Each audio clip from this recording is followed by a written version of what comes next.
and my readings. All of my readings came out of a book called Where the Sidewalk Ends by Shel Silverstein. It was one of my favorite books growing up as a child, and I was helping my sister clean up her room, and I found this brown book, and I guess the cover was torn off of it.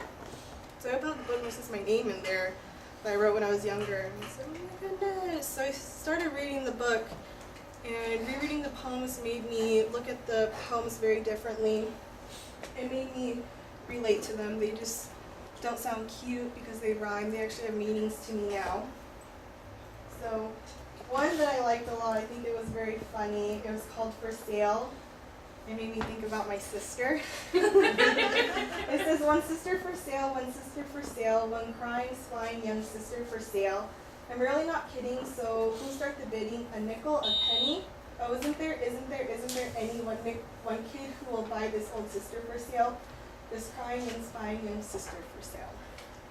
So this made me think of my sister because I wish I could sell her sometimes. But I don't think anybody will buy her for a nickel, so I'm stuck with her. I'm pretty sure she feels that same about me, but she is my significant other. I'm glad that she's still in my life.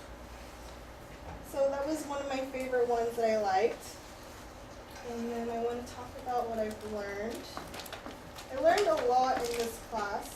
I actually learned more than I thought I would have.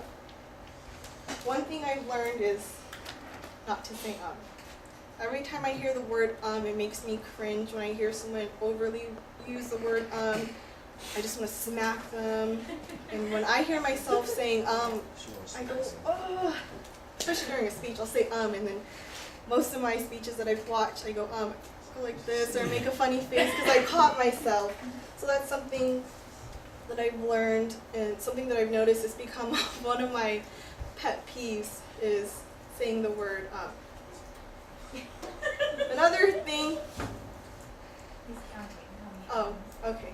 Another thing I've learned is to push my fears aside.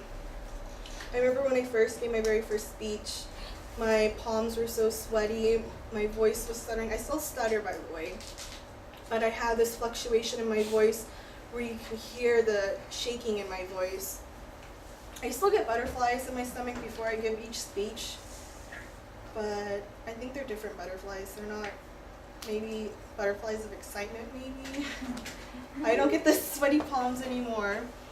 I try to use my floor space, try to not hide behind a binder or a lecture. That's something I probably would have never done without this class. I probably would have stood right next to somebody, stood behind something, maybe hold my poster board in front of me, trying to hide and cover myself up.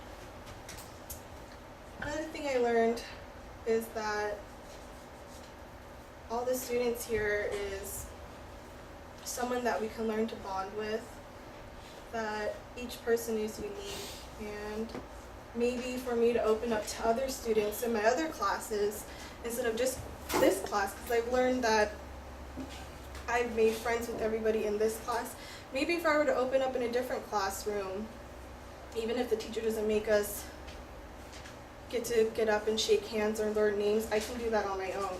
I can look to the person on the right of me and be like, hey, my name's Melinda, what program are you in?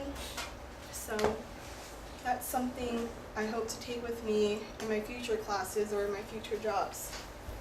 So I've talked about my favorite speeches were almost all of them. I talked about my thoughts of the weeks. I also talked about my readings from Where the Sidewalk Ends. And I talked about what I've learned. So now when other students come up to me and ask me, have you ever taken public speaking? And I'll be like, yeah, I loved that class. I loved everybody in that room. And I'll know that they're thinking in the back of their mind, this girl's crazy.